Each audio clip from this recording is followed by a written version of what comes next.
Hoy en la mesa de Despierta vamos a estar hablando sobre esto, cómo impacta en la carrera presidencial la renegociación del TLC, la relación con Estados Unidos que se llama Donald Trump, la economía de nuestro país, y les agradezco muchísimo que nos acompañen en el estudio por orden de registro de sus partidos. Damián Cepeda, el dirigente nacional del PAN. Muy buenos días, Carlos, como siempre muy agradecido. Gracias desde la campaña de... Saludo a mis compañeros. De Ricardo Anaya, el coordinador de la campaña de José Antonio Mida, Aurelio Nuño, muchísimas gracias. Muy buenos días, Carlos, buenos días a todos. Y la dirigente de Morena, cuyo candidato es Andrés Manuel López Obrador, Jacob Polensky, gracias. Carlos, es un gusto estar aquí contigo. Muy buenos días. ¿Qué evaluación hacen, Jacob Polensky, de cómo va la renegociación del TLC? ¿Cómo lo está haciendo el gobierno de México frente a este reto? Bueno, se llevan ya 7 rondas. Sin embargo, los temas que son más nodales, importantes para México, no son los temas que se han tratado, como es el caso del tema automotriz, de las reglas de origen. Se ha avanzado con muchos temas, efectivamente, pero los temas importantes no están siendo tocados hasta este momento. Creo que Estados Unidos ha ido poniendo la pauta, también la agenda. Nosotros hemos sido reactivos, pero no nos hemos puesto adelante en estas negociaciones para manejar. ¿Lo ha hecho mal el gobierno de México en esta negociación? Bueno, yo quiero decir que los negociadores que tiene el gobierno de México son expertos, son gente muy valiosa. Nosotros pensamos mantenerlos, conservarlos, son la gente más preparada y creo que a ellos han hecho un muy buen trabajo. Creo que le falta al gobierno de México poner los temas más que a nosotros nos interesan y no estar en función de lo que plantea el gobierno de Estados Unidos y estar en la reacción. Digo, yo estoy de acuerdo que son un país muy importante y muy grande, pero yo creo que nosotros también tenemos nuestra importancia y que no podemos estar a la saga de ellos. Damián Cepeda, ¿cómo evalúan ustedes esto? Gracias, Carlos. Lo primero que te quiero decir es que en este tema es un tema donde creo que todos tenemos que estar unidos. Es muy importante para México el resultado de las negociaciones del tratado. Representa para nosotros un destino de la mayoría de nuestras exportaciones. Por supuesto que para Estados Unidos también somos importantes, somos el segundo país de exportaciones y el segundo país de importaciones para ellos. El problema son los porcentajes, mientras para ellos representamos el 16% de exportaciones y el 14% de importaciones, para nosotros cerca del 80% de las exportaciones. Entonces, sí creo que es un tema en donde debemos de buscar todos cómo ayudar. Coincido en que técnicamente ha sido sólido México por años en sus negociaciones internacionales, lo está haciendo hoy. Creo que se ha hecho bien el incluir al sector productivo, que son quienes están generando los empleos y quienes están generando el desarrollo económico y tienen el conocimiento de los casos en particulares para hacer las negociaciones, pero sí coincido en que en términos políticos no se ha hecho bien. Sin duda alguna lleva, digamos, la batuta el gobierno de Estados Unidos. Creo que es muy lamentable la amenaza que nos acaban de hacer, no amenaza, realidad, con el incremento en el tema de aranceles, 25% al acero, 10% al aluminio, y luego este jugueteo de, bueno, a lo mejor y te lo pospongo un rato, vamos viendo a ver cómo sale el tratado. Sí, sin duda, en términos políticos creo que hay una debilidad. En términos técnicos creo que se ha hecho bastante bien, así lo digo, no tengo ningún empacho, y creo que todos tenemos que hacer votos porque esa negociación termine bien y estar con firmeza defendiendo los intereses de México. Aurelio Nuño. Muchas gracias, Carlos. Mira, obviamente es un proceso crucial y central para México, para nuestro futuro. Es un proceso en donde, como aquí se ha reconocido, México tiene uno de los mejores equipos del mundo en materia de negociación comercial. Somos uno de los países que más tratados de libre comercio tiene con todo el mundo y México tiene una capacidad técnica y por supuesto que también política, no solamente para enfrentar este reto como lo está demostrando, uno de los mayores retos que puede estar enfrentando una nación en estos momentos, particularmente además derivado de la incertidumbre que genera no solo este proceso, sino también, hay que decirlo con claridad, muchas decisiones que se toman en Estados Unidos. Y en ese aspecto me parece que el trabajo que ha hecho México es impecable, ha generado certidumbre, ha generado un proceso ordenado, ha dejado con mucha claridad cuáles son los planteamientos de México, la firmeza que tiene que tener México en un conjunto de elementos que son clave para el interés nacional de nuestra nación y también, por supuesto, con mucha apertura. Me parece y con esto concluyo, Carlos, tú nos preguntas en el contexto de las campañas, que claramente es un momento en donde todo México tiene que ir unido, pero donde particularmente la incertidumbre que se genera por este proceso y por otros, una incertidumbre que hay en todo el mundo, es crucial poder tener un candidato y un próximo presidente que tenga la capacidad de unir, de unificar a México. Un candidato que dé certidumbre, que tenga el conocimiento del mundo y del país para enfrentar este reto que ahorita está en una etapa, pero que va a continuar. Y ese es José Antonio Meade, Carlos. A ver, rápidamente les pregunto algo muy sencillo. Parece que hay una ventana para cerrar la negociación del TLC en breve. Considerando que ambos plantean que México tiene el mejor equipo de negociadores, tiene un muy buen equipo de negociadores, ¿avalarán lo que se termine negociando? O sea, ¿avalarán la renegociación del TLC cuando se cierre, si se cierra en breve? Bueno, yo creo que independientemente de si se cerrara esta negociación, creo que hay temas que se tienen que mantener, que se tienen que seguir. Es inaceptable lo que plantea Estados Unidos de revisar el Tratado de Libre Comercio cada 5 años. Eso genera es un absurdo, genera una incertidumbre total a las empresas. Lo que está planteando realmente es que las empresas no puedan invertir, y lo que hace con esta posición que tiene, por ejemplo, hacia el sector automotriz es querer buscar llevarse las armadoras, cuando hoy México es el cuarto país en armado. Considerando este equipo técnico, ¿avalarían el resultado de la renegociación, venga como venga? Bueno, lo que creo es que el equipo técnico es bueno, porque es un equipo técnico, realmente no un equipo político, y de esto requiere de equipos técnicos. Pero creo que nos estamos quedando atrás con muchos temas y que tenemos que sacarlos, que no podemos quedarnos con eso de los 5 años. Te lo digo de manera concreta, las negociaciones que se hacen en materia internacional son negociaciones de Estado y por lo tanto son vinculatorias para quien esté gobernando. Eso es un hecho legal, ¿no? O sea, no es un tema de opinión. O sea, no van a desconocer ustedes la renegociación. Es que no es posible. Claro que no. Para después poder hacer una renegociación o impulsar temas pendientes, pues tienes que iniciar un nuevo proceso, ¿no? Y eso yo creo que cualquiera lo puede hacer. Yo decirte lo siguiente, mira, en términos técnicos, en efecto, tiene muchos años. Vamos a lo político, Yo en el término político sí decirte, no ha sido defendido con dignidad el país.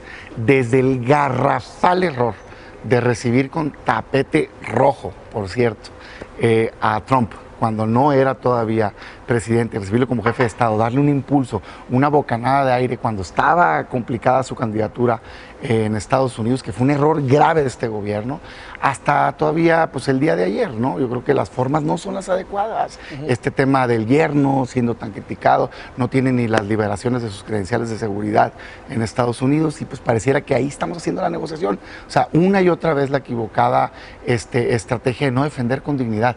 Queda claro que hay que respetar a la otra parte, al otro país, pero aquí en México sí tenemos que mandar el mensaje claro de que hay un respeto a los ciudadanos, de que hay un trabajo honesto, bien hecho por empresarios que nos necesitan. En más de 30 estados somos primero, segundo, tercer, digamos, país de origen de sus importaciones. O sea, no es como que Estados Unidos tampoco pueda decir mañana, pues cierro la cortina, espérate tantito. Hay una codependencia del tema. Con respeto, con firmeza, con dignidad, podemos cerrar una muy buena negociación. ¿El trato de México a la administración Trump? Bueno, yo efectivamente creo que el respeto es lo que tiene que prevalecer en esto, y que son los fundamentos y los datos y los números los que tienen que plantearse con argumentos claros.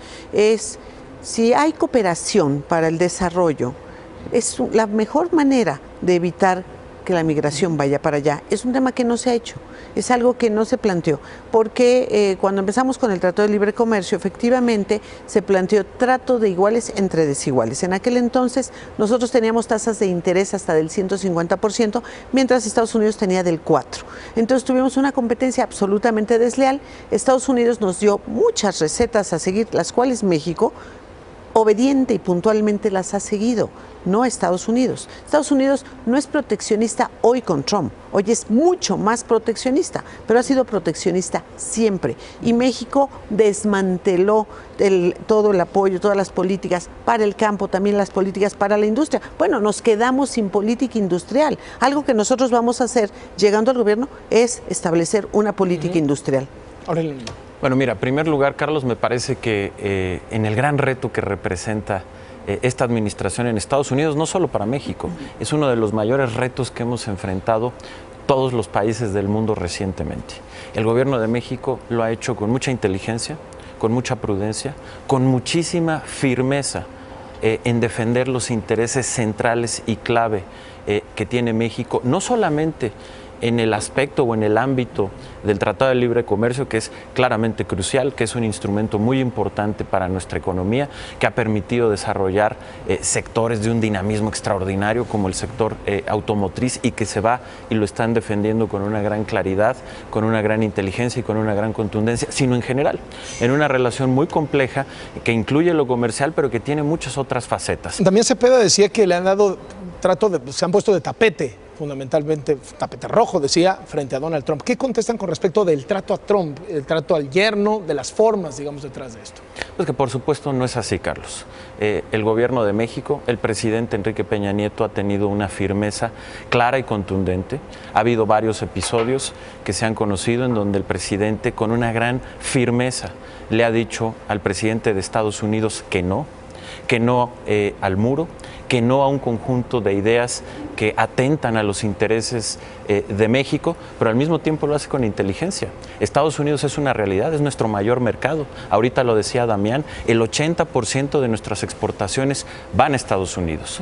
Millones de empleos en México dependen de lo que vendemos en Estados Unidos. Una parte central de nuestra economía, lo decíamos hace un momento y ahorita bien lo decía Jade, con la parte más sofisticada de nuestra economía, la automotriz, la aeronáutica, la que tiene que ver con la computación, con el talento que hay en nuestro país, está vinculada a este tratado. México tiene que cuidar sus intereses, lo tiene que hacer con firmeza, pero también con inteligencia. Eso ahorita, y México tiene que ver también al futuro.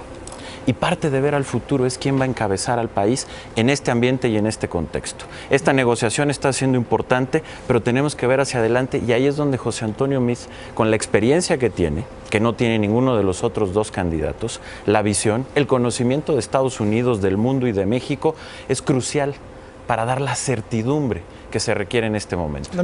Pues yo diría, ¿de qué sirve esa experiencia si como secretario no presentó ningún resultado para este país precisamente en esta materia? O sea, ¿dónde están los resultados de Meade en términos de relaciones exteriores? No los veo por ningún lado. No estamos hoy mejor que cuando él entró a esa secretaría. Entonces digo, yo no sé de qué estamos hablando. A ver, temas importantes que pareciera que no están en la agenda. El tema de migración, sin duda alguna no está tomando un papel relevante. Esta visión equivocada que tiene Trump de que como si México le estuviera quitando, digamos, los empleos. ¿Qué ha venido pasando? Que el mundo ha evolucionado, hay mucha automatización, robotización, y ha venido disminuyendo precisamente ese tipo de empleos en Estados Unidos. México lo que le genera es beneficio a Estados Unidos. Somos, además de exportadores principales en diversos rubros, ya decía yo que somos el segundo estado de donde vienen sus importaciones, pues sí creo que también hay una derrama muy importante, por ejemplo, en materia de turismo. ¿Dónde está el tema del tráfico de armas, por ejemplo? ¿Dónde está el tema de consumo de droga de parte de ellos? Es decir, entiendo que una cosa es el TLC y otra cosa es la relación bilateral más amplia, pero es precisamente lo que estamos diciendo. Y en términos políticos de estrategia, pues yo no he visto una estrategia coordinada en donde podamos hacer toda una operación política, por ejemplo, con los estados más beneficiados de la relación comercial México-Estados Unidos. O sea, 30 de más de 50 estados, somos 1, 2 o 3, o sea, los primeros 3 lugares de sus importaciones. ¿Dónde está ese trabajo político para hacer una presión desde el interior de Estados Unidos, desde sus fuerzas políticas, para tener un mejor resultado como la negociación? No se ve, digo, hacemos votos porque salga bien, estamos para ayudar, porque en este tema México le debe ir en materia positiva, pero sí creemos que hay mucho por mejorar. Jacob Polensky, ¿cómo ven el trato frente a Donald Trump? Mira, creo que es un tema bastante complejo porque Trump pues, ha presentado una inestabilidad y es tan... ¿Lo ha manejado bien el gobierno de México? Yo creo que el gobierno de México necesita manejarlo con mucho mayor firmeza, porque la inestabilidad de Trump no puede abusar. Y creo que algo que ha sido muy delicado en el caso de México es que hoy todos se lo cargan al presidente Peña, y eso hace presentar a un presidente débil del cual Trump quiere abusar. Y yo creo que ahí tiene que haber un cambio, porque nos afecta como país, y como país tenemos que tener una posición distinta. Ahora, sí es realidad que exportamos mucho, pero hay que ver cuánto importamos para exportar lo que exportamos. Como no ha habido una política industrial y no se ha medido, entonces no se ha planteado crear una proveeduría a la industria de exportación o generar más empresas que estén ligadas en una cadena productiva al mercado exportador. Inclusive la industria maquiladora, la cantidad, el insumo que se integra a la proveeduría de la industria maquiladora es ridículo por una política equívoca fiscal, precisamente, en la cual ni unos secretarios ni otros han hecho nada por hacer el cambio. Y nada más para decir, el tema de la última aprobación del tratado le toca al Senado. Y eso hay que tenerlo muy claro. No a otra instancia, solamente es el Senado. Bueno, mira, Carlos, me parece que claramente en este gobierno la política que se ha seguido ha contribuido a que las oportunidades que da el Tratado de Libre Comercio se multipliquen. Los más de 3 millones de empleos, récord, desde que se tiene registro de la creación de empleos, están vinculados con ello, están vinculados con políticas que permiten generar cadenas de valor, particularmente en estos sectores de los que hablábamos. El automotriz, hoy México es una de las 10 potencias en materia de producción automotriz, no solamente por las plantas que hay aquí, sino por toda una política industrial, una política de Estado de generar proveedurías, pero no solo eso, te lo puedo decir desde el sector educativo, todo el proceso para apoyar esto. Pero déjame ir un poco y a un tema que decía Damián, porque creo que muestra muy bien lo que decíamos hace un momento. En este proceso México lo que requiere es unidad. Eso es lo que da José Antonio Meade, no como Ricardo Anaya, o la actitud que estamos viendo ahorita de Damián, que lo primero que dice, sin presentar ningún dato ni nada, es Meade no hizo nada en relaciones exteriores. Damián, esto es un debate serio. Estamos hablando de temas serios. Hay muchos. Dime sus replantear la relación con Francia, abrir los dime mercados sus logros a en el China. tema de Estados Unidos. Por favor, ¿En qué nos no me ayudó? interrumpes. Al contrario, reconstruir parte de una relación que había quedado muy dañada. Esa es la actitud que no se puede tener, Carlos, cuando México en su conjunto, como nación, como Estado, va a enfrentar un reto tan grande como el de Donald Trump. Pero no solamente es esta actitud de descalificar, de buscar la división en lugar de la unión, sino es también la ignorancia. Damián hablaba de que no hay trabajo político con los estados en el proceso de negociación con Estados Unidos. Pues posiblemente lo que pasa es que él no lo conozca, pero lo ha habido. Ha habido muchas reuniones de los gobernadores con el gobierno federal para tener acciones coordinadas en temas específicos, tanto de acciones en los Estados Unidos como de acciones en México. Que Damián no lo conozca es distinto, pero entonces esta combinación me parece que es terrible y esa es una de las grandes diferencias entre Ricardo Anaya y José Antonio Meade. Fíjate nada más lo que pinta de cuerpo entero de nueva cuenta al representante del gobierno, porque eso es lo que es Aurelio, del PRI gobierno. Esta intolerancia total. Yo arranqué, Aurelio, en este programa diciendo que técnicamente se está haciendo un buen trabajo, cosa que jamás ustedes reconocen de nadie más. Cuando fueron oposición, fueron mezquinos. Ni siquiera fueron para aprobar reformas que después impulsaron. ¿Por qué? Porque querían que le fuera mal al gobierno. Cuando nosotros fuimos oposición, estuvimos ahí para apoyar los cambios que requería el país. Así piensa la coalición, así piensa el PAN. Pero no por eso vamos a dejar de criticar. Es el problema de tu gobierno, Aurelio, y a quien representas, que a quien piensa distinto hay que atacarlo, hay que ir tras él, hay que desaparecerlo. Espérate, somos un país en donde tenemos distintas maneras de pensar y es válido que expresemos nuestro punto de vista. Yo reconozco el trabajo técnico, particularmente el trabajo positivo que está haciendo con el sector productivo, pero claro que critico porque no me ha parecido digno que hayan recibido a Trump como jefe de Estado cuando no lo era. No me parece digno que se negocie con el yerno, que tiene problemas. No me parece digno que no se ha podido colocar los temas de interés para el país. Hago votos y cuenta México con nosotros para lo que tengamos que ayudar para cerrar esta negociación de manera positiva, porque hay mucho en juego. En términos económicos, rapidito, nada más, la caravana con sombrero ajeno. No hay 3 millones de empleos nuevos, se formalizaron los empleos, es distinto. Es una disposición administrativa para pasar a la formalidad a los que estaban en el sector informal. Yo era legislador cuando se hizo, qué bueno, pero tampoco hay que decir cosas que no son. Y segundo, el salario. Casi la mitad de esos empleos ganan menos de 160 pesos al día. Creo que tenemos mucho espacio de mejora ahí. Jacob Leski. Bueno, es importante decir, y lo decía Guillermo Ortiz cuando estaba al frente del Banco de México, que por cada punto de crecimiento del PIB se generan 200,000 empleos formales. El nivel de crecimiento en México ha sido de un promedio del 2%, ya hace muchos años, voy a decir, el caso de la época en la que estuvo el PAN, bueno, era patético.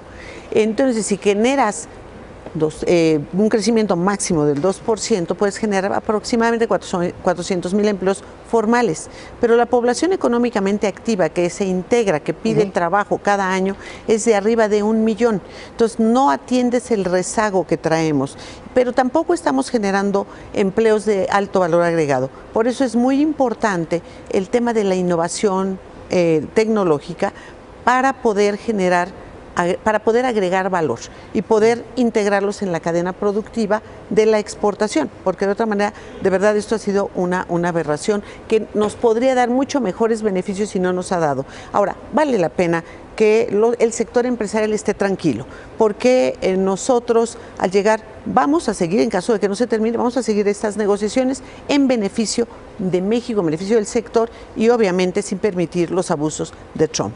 Una última ronda y a ver si pueden meter ahí el tema de seguridad. Se escucha por aquí y por allá que habría una mayor cooperación en seguridad, lo ha dicho por momentos Trump, lo ha dicho por momentos Peña Nieto. ¿Estarían dispuestos a una mayor cooperación en seguridad, que Estados Unidos nos ayude con el tema de la violencia en México, que manden agentes, que capaciten, que se metan más? ¿Cómo verían este asunto? Y con esa ronda cerramos, les pongo este tema por si lo quieren abordar. Muchas gracias, Carlos. Mira, en primer lugar, otra vez, creo que la actitud que vemos de Damián y de Ricardo Anaya es una actitud de doble cara. Por un lado, dividir, por un lado, atacar, y cuando se les confronta dicen, no, si nada más estamos aquí platicando y comentando, tranquilo. Ha sido la actitud que han tenido a lo largo de todo este proceso, a lo largo, desde el inicio de su candidatura, a lo largo de su vida. Lo hemos dicho aquí muchas veces, cuando estaban con Felipe Calderón lo adulaban, ahora lo desconocen, votaron las reformas y decían que eran maravillosas y ahora las desconocen, y ese es un patrón de conducta, incluido en el escándalo que está metido Ricardo por lavado de dinero, en donde ellos dicen que combaten la corrupción y son parte de ella. Por cierto, una vulnerabilidad central en este proceso tan importante para México, Carlos. Tener a una persona acusada de lavado de dinero lo vuelve vulnerable ante cualquier gobierno extranjero, y más cuando fueron transacciones que se hicieron en otros países. Pero déjame ir a lo importante y a lo concreto, Carlos. Los empleos, porque esto es muy importante que se diga. Estamos prácticamente, ahorita lo que decía Jade Cole, prácticamente por primera vez desde que se tiene registro, prácticamente generando el 1 millón de empleos al año que se necesita. Y sí, Damián, son empleos nuevos, empleos formales, totalmente nuevos, que están registrados en el IMSS. Una vez más, muestras tu ignorancia, son empleos que tienen un salario mucho mayor del que tú estás señalando, y que son en beneficio del país, en beneficio de México. Y finalmente, Carlos, me parece que la relación de Estados Unidos efectivamente va más allá de lo comercial, y el tema de seguridad para nosotros es fundamental. Hay un tema clave, Carlos, y que se tiene que poner en la agenda, y que es algo en lo que ha estado insistiendo con toda contundencia José Antonio Meade: las armas.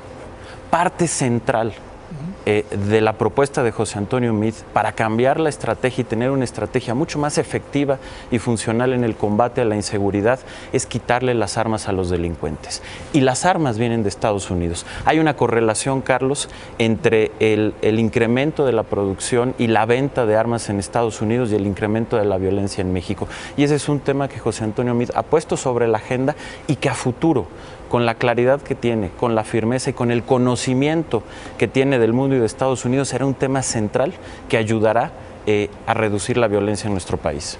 Bueno, el PRI de siempre diciendo mentiras. Falso. Ricardo Anaya es un hombre honesto, íntegro, que hoy por hoy es el único candidato que está presentando de manera frontal el fin del pacto de impunidad en México. ¿Qué es esto? Pues hay un pacto de impunidad, a los amigos no les pasa nada, y lo que estamos diciendo es, a ver, se acabó. Aquí va a haber justicia de verdad, una Fiscalía General autónoma, independiente, apartidista, y una Comisión de la Verdad, hoy que estamos hablando de asuntos internacionales, en donde tengamos asistencia internacional, en donde se investiguen los delitos de corrupción. Entonces, primero. Segundo, quien tiene problemas de corrupción es Meade. O sea, 6,000 millones de pesos de desvíos señalados por la Auditoría Superior de la Federación, donde tiene intervención directa. Ayer un escándalo más, las 1000 empresas que concentran el 30% de, digamos, los contratos a nivel federal, resulta ser que el 70% adjudicaciones directas. Ahí te va, mi compadre, ahí te va, amigo, en lugar de licitaciones públicas. 3, visión económica. Nosotros creemos, y aquí creo que sirve para diferenciar de Andrés Manuel, en que el gobierno es un facilitador, el gobierno no genera empleos. O sea, esta idea de generamos tantos, como cuando abriste las empresas tú. No, señor, quien genera empleos es el empresario. Nosotros lo que tienes que hacer como gobierno es generar las condiciones económicas de certeza, de competitividad, para que se puedan abrir empresas y esas empresas generen esos empleos. Tiene que ver con la visión fiscal. Nosotros estamos en contra de la visión fiscal que ha tenido este gobierno, que es apretar al ciudadano. Nosotros creemos que el que se tiene que apretar es el gobierno, generar condiciones de competitividad para que los empresarios, las empresas puedan tener mayor desarrollo y por lo tanto los ciudadanos mayor empleo y disminuir la pobreza en este país. Esa es la visión de Ricardo Anaya, esa es la visión del Frente y así es como vamos a cambiar este país. Bueno, primero decir que la propuesta y la crítica la hizo Morena desde la época inclusive de la elección en el Estado de México, donde criticamos que hablaban de generar 1 millón de empleos, 1.200.000 empleos, y desde entonces nosotros dijimos, no, lo que el gobierno genera son las condiciones para invertir. Me da gusto que aprenda rápido y que hoy sí estén copiando bien lo que hacen y decimos otros, los compañeros del PAN. Ahora, en el tema de seguridad, sí, Andrés tiene mucha experiencia en ello. Yo fui presidenta nacional de Canacintra y Andrés creó las condiciones para la inversión. Y es el único que lo ha creado. Ahora, en el tema, no, nos fue extraordinariamente bien y nos fue muy mal con los gobiernos del PAN. Y una muestra de ello es que, por ejemplo, yo fui senadora, yo fui quien denunció el tema de Rápido y Furioso y pedí en un punto de acuerdo que nos explicaran cuántas armas entraron, de qué calibres, por qué fronteras, con el respaldo o con el desconocimiento de quién, cosa que ponía muy mal a Calderón en una manera o la otra y al gobierno del PAN. Entonces, creemos en el tema de la seguridad que es muy importante que Estados Unidos haga su propia tarea. No nos puede adjudicar a nosotros el tema del narco cuando no hacen nada para resolver el consumo. Allá no dicen nada, parece que cuando aquí encuentran túneles, nada más tuvieran entrada y no tuvieran salida, ¿no? Y el producto a dónde va. Entonces creo que tiene que haber control en el tema de las armas. Desgraciadamente el Club del Rifle financia las campañas y eso cambia. Nosotros queremos mantener nuestra soberanía, mutuo respeto, nos sirve mucho si nos mandan información, pero nosotros podemos hacer la tarea.